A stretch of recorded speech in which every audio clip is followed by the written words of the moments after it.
hadis tentang membaca an ummil mu'minina Aisyah radhiyallahu anha anna an-nabiy sallallahu alaihi wasallam qala mathalul ladzi yaqra'ul Qur'an wa huwa hafizun lahu ma'a as-safaratil kiramil bararah wa mathalul ladzi yaqra'u wa huwa yata'ahadu wa huwa 'alayhi shadidun falahu ajrani muttafaqun 'alayh.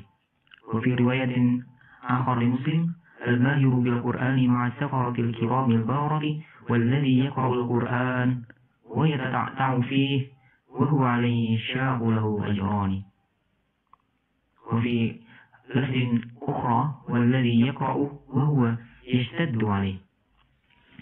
Mana hadis tadi adalah dari Ummul Mukminin Aisyah radhiyallahu anha bahwasanya Nabi sallallahu alaihi wasallam itu bersabda, permisalan orang yang membaca Al-Qur'an sedangkan dia itu mahir dan lihai di dalamnya, maka seperti bersama dengan para malaikat yang mulia.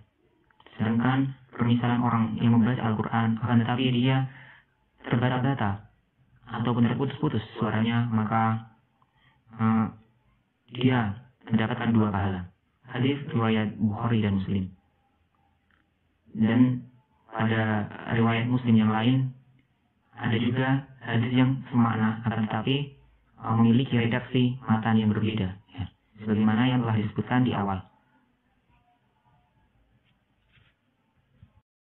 Penjelasan dari hadis Ummul Mukminin Aisyah adalah yang pertama, syarahnya dianjurkan untuk membaca Al-Quran dan juga menghafalnya meskipun itu sulit.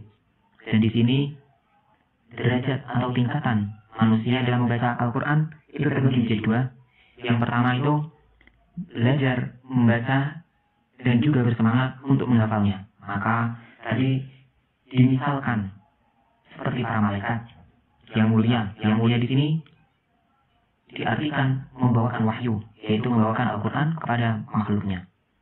Para ulama berpendapat seperti Qadhi bin Iyad, kemudian Al-Qurtubi dan ulama-ulama lain mengatakan bahwasanya derajat ini merupakan derajat yang mulia dan yang paling afdal, sehingga sepantasnya bagi seorang muslim untuk bersemangat atas hal ini. Kemudian untuk tingkatan yang kedua itu adalah terbata-bata dalam membacanya dan juga berat untuk melafalkan dan juga menghafalnya. Akan tetapi dia tetap berusaha dan mau tekun untuk terus mempelajari Al-Quran tersebut, maka baginya kebaikan dan mendapatkan 2 pahala. Pahala yang pertama karena dia mau membaca Al-Quran, sedangkan pahala yang kedua karena dia tekun dan juga semangat dalam berusaha mempelajari Al-Quran tersebut. Kemudian syarah yang lain dari penjelasan yang kedua, ya, dari penjelasan hadis di atas, bahwasannya manusia telah dikategorikan menjadi 2 bagian, yang ada yang bisa membaca Al-Quran dan ada yang belum bisa. Maka penulis di sini tertarik untuk membahas sebuah suku kata yang tadi tercantum dalam hadis, yaitu yaqra'u. Yaqra'u sendiri itu berasal dari kata bahasa Arab thulathi mujarrad, yaitu qara'a. Asal kata dari qara'a kemudian ditasrif menjadi yaqra'u, lalu ditasrif lagi menjadi qira'atan. Qira'atan di sini sebagai masdarnya.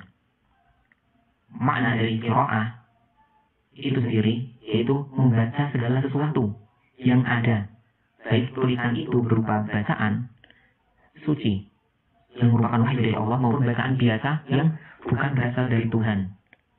Dan hal ini perlu kita tahu dan kita tanamkan bahwasanya objek yang dibaca itu tidak harus tertulis. Maka secara tidak langsung hadis di atas merupakan pendorong atau sebuah motivasi bagi seorang muslim untuk membaca Al-Quran yang notabene itu merupakan sumber hukum utama, dan juga sumber hukum pertama dalam Islam, ya.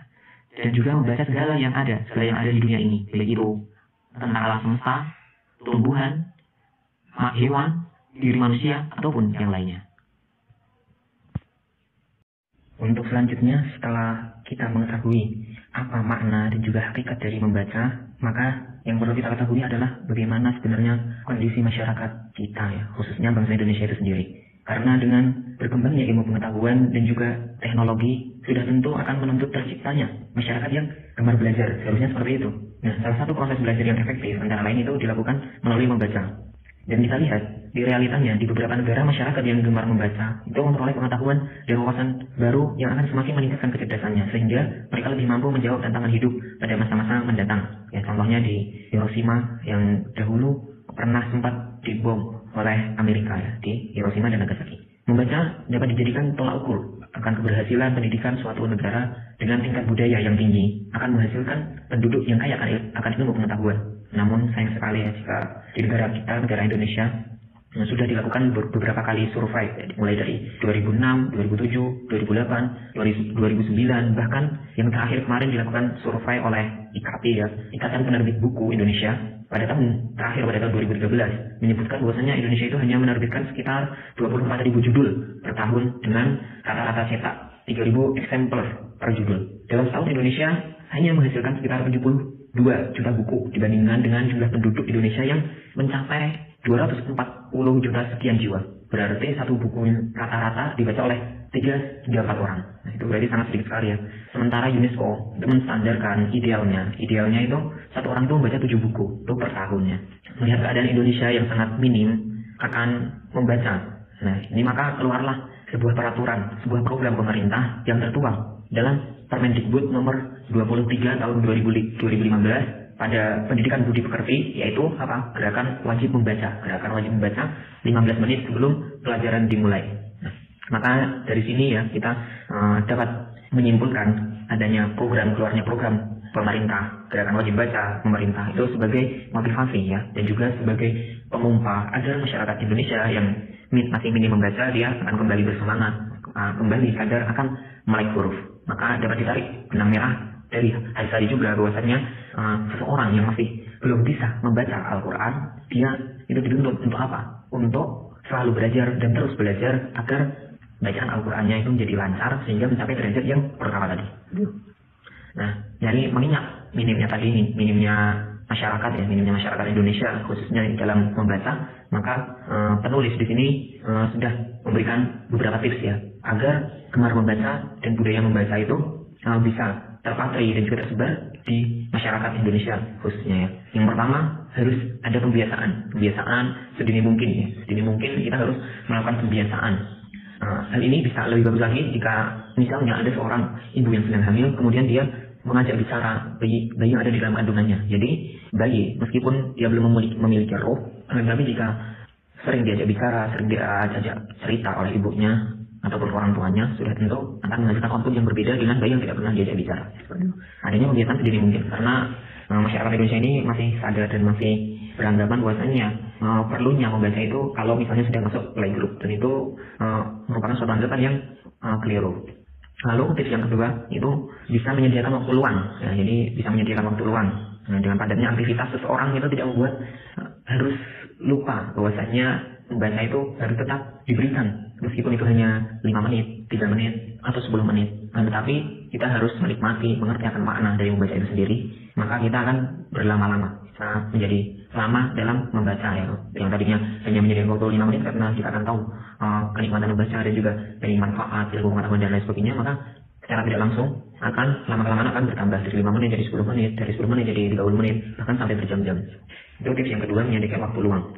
Ataupun bisa menyediakan waktu luang ini bisa dengan berkunjung ke perpustakaan, meskipun hanya lihat-lihat dan lain sebagainya. Kemudian yang ketiga itu adanya lingkungan yang mendukung. Lingkungan yang mendukung itu seperti kita masuk ke dalam grup-grup literasi atau grup-grup menulis.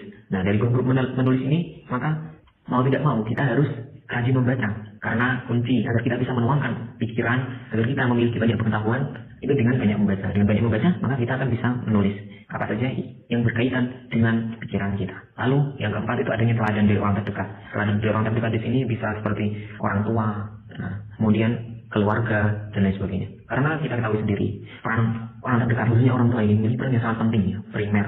Kalau kita lihat di realitanya itu, kalau misalnya orang tuanya itu hobinya menonton TV dan lain sebagainya, maka tidak menutup kemungkinan anaknya itu juga akan mengikuti hal yang sama, suka nonton TV kan. Tapi kalau orang tuanya suka baca koran, suka baca yang lainnya, secara otomatis anaknya juga akan ikut melakukannya seperti itu.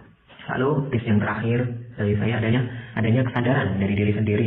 Kita harus sadar akan diri sendiri, apalagi di zaman sekarang yaitu zaman Z atau zaman milenial. Maka kita bisa membaca dengan menggunakan segala sumber yang ada, bisa melalui teknologi yang ada, handphone, PC, tablet dan lain sebagainya, ataupun juga bisa membeli buku, ataupun bisa membaca segala hal yang ada, baik itu alam, tumbuhan dan lain sebagainya, yang mana itu bisa membekas ya. Pada dasarnya membaca itu adalah apa yang membekas dalam hati dan juga terpatri dalam pikiran, bukan hanya sekedar melihat tulisan. Mungkin itu saja. Terima kasih. Dan jangan lupa untuk subscribe my channel YouTube, follow my Instagram, dan like my Facebook.